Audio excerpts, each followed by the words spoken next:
ربیع الاول شریف کی جب آمد کا سلسلہ ہوتا ہے تو جشن بہاراں اور طرح طرح سے ماشاءاللہ چراغاں اور خوشیوں کا اظہار یہ عشاقان رسول مومنوں کے شروع سے ایک انداز رہا ہے۔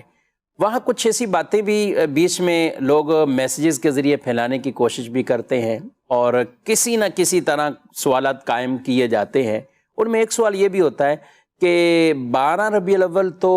حضور صلی اللہ علیہ وسلم کی ولادت نہیں ہے۔ پھر اس سے عام لوگ بڑے پریشان بھی ہوتے ہیں، کنفیوز بھی ہوتے ہیں کہ یہ کیا ہوا، ہم تو برسوں سے 12 ربیع الاول شریف ولادت منا رہے ہیں، تو اس میں کیا اختلاف ہے یا تاریخ بیسک ہے کیا؟ بسم اللہ الرحمن الرحیم۔ نبی پاک صلی اللہ تعالیٰ علیہ وآلہ وسلم کی ولادت کا جو دن ہے پیر شریف، اس کے بارے میں تو علماء محدثین سارے متفق ہیں کہ یہ پیر شریف ہی کا دن ہے۔ ٹھیک ہے، کیونکہ خود نبی پاک صلی اللہ علیہ وسلم سے جب سوال کیا گیا کہ آپ پیر کا روزہ کیوں رکھتے ہیں، آپ نے فرمایا کہ ولدت فیہ ولدت، میں اسی دن پیدا ہوا اور اسی دن مجھ پر وحی نازل ہوئی، تو میں اس لیے اس کا روزہ رکھتا ہوں۔ تو یہ تو صحیح حدیث کے اندر واضح ہو گیا۔ سال کے حوالے سے کہ نبی پاک صلی اللہ علیہ وسلم کا جو سن ولادت ہے، کس سال آپ دنیا میں تشریف لائے، اس کے بارے میں علماء کے کئی اقوال ہیں۔ عرب کا یہ معمول تھا، طریقہ کار تھا کہ وہ کسی بڑے واقعے کے بعد تاریخ کو مقرر کرتے تھے، یعنی جیسے کوئی ایسا واقعہ ہوا تو کہتے تھے کہ اس واقعے سے پہلے یہ معاملات تھے، اس واقعے کے بعد یہ، جیسے ہاتھیوں والا واقعہ ہوا، عام الفیل جس کو کہتے ہیں کہ ہاتھیوں کے ذریعے حملہ کیا گیا مکہ پاک پر اور پھر جو واقعہ پیش آیا۔ تو عام الفیل یعنی جس سال ہاتھیوں والا واقعہ ہوا تھا، نبی پاک صلی اللہ علیہ وسلم کی ولادت اس واقعے کے بعد ہوئی ہے۔ ٹھیک ہے، اب کتنے عرصے بعد ہوئی ہے اس کے بارے میں علماء کے بہت سارے قول ہیں۔ بعض نے کہا 30 سال بعد، بعض نے کہا 3 سال کے بعد، بعض نے کہا کہ 1 مہینے کے بعد، اور صحیح قول یہ کہ 55 دن کے بعد نبی پاک صلی اللہ علیہ وسلم کی ولادت ہوئی۔ اب یہ اختلاف علماء کا رہا اس میں تاریخی حوالے سے۔ مہینے کے اعتبار سے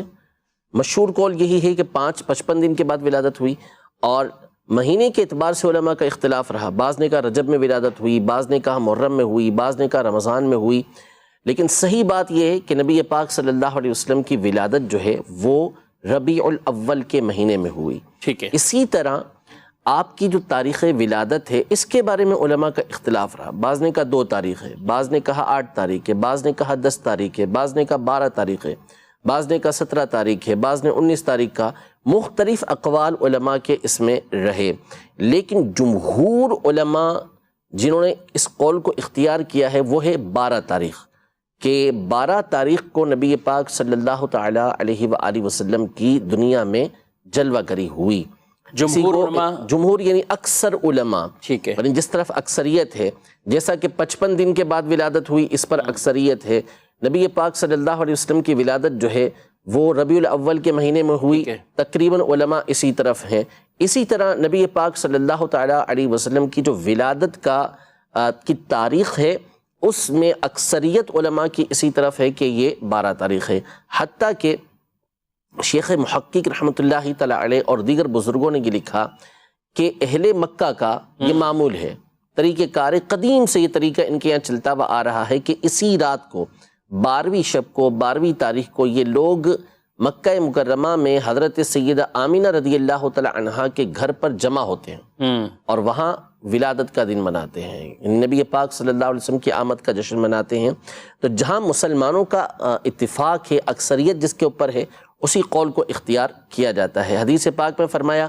کہ جس دن لوگ روزہ رکھیں تم روزہ رکھو، یعنی تمہارا روزہ رکھنے کا دن وہ دن ہوگا جب تم لوگ روزہ رکھ رہے ہیں، یعنی جس دن کو لوگ رمضان قرار دے رہے ہیں تم اس کو رمضان قرار دو گے، اور جس دن لوگ روزہ چھوڑیں تم روزہ چھوڑو، یعنی جس دن کو لوگ عید قرار دے رہے ہیں اس دن کو تم عید قرار دو۔ تو جمہور علماء، جمہور امت جس طرف ہوتی ہے اسی بات کو اختیار کیا جاتا ہے، اور وہ تاریخ 12 ہے کہ 12 تاریخ کو نبی پاک صلی اللہ تعالیٰ علیہ وآلہ وسلم کی ذات گرامی یہ دنیا میں تشریف لے کر آئی۔ ٹھیک ہے، دن بھی طے ہے اور تاریخوں میں بھی جو آپ نے کہا، اور پھر اس میں اکثریت علماء کے حوالے سے بھی یہ بیان کر دیا، یعنی کوئی نہ کوئی تاریخ تو اگر کوئی منع بھی کرتا ہے تو اس کے نزدیک بھی کچھ تاریخ تو ہوگی، تو یہ اس کو بیس بنا کر میلاد سے منع کرنا یہ کوئی؟ دیکھیں، بنیادی چیز یہ ہے کہ نبی پاک صلی اللہ تعالیٰ علیہ وآلہ وسلم کی آمد کی خوشی منانا، اگر تو آپ اس سے اختلاف کرتے ہیں کہ نبی پاک صلی اللہ تعالیٰ علیہ وسلم کی آمد کی خوشی نہیں منا سکتے تو پھر اس پر گفتگو کریں۔ 12، 2، 10، 11 اس کی گفتگو نہیں ہے، تاریخوں کو نہ لائیں، تاریخوں کو نہ لایا جائے۔ پھر ہم اس کے دلائل دیں گے کہ خوشی منانا نبی پاک صلی اللہ علیہ وسلم کی آمد کی یہ قرآن و حدیث سے ثابت ہے۔ اور اگر آپ کہتے ہیں کہ جی نہیں مخصوص تاریخ کے اندر ہی خوشی منانی چاہیے تو پھر ٹھیک ہے، جس تاریخ کو آپ مانتے ہیں اسی تاریخ کو آپ دھوم دھام کے ساتھ جشن ولادت منا لیا کریں، وہ بھی آپ نے نہیں منانا ہوتا۔ تو یہ ایک اختلاف برائے اختلاف ہے، حقیقتاً بظاہر جو صورتحال ہے اس کے مطابق یہ کسی اخلاص کے اوپر، نیک نیتی کے اوپر مبنی نہیں ہے۔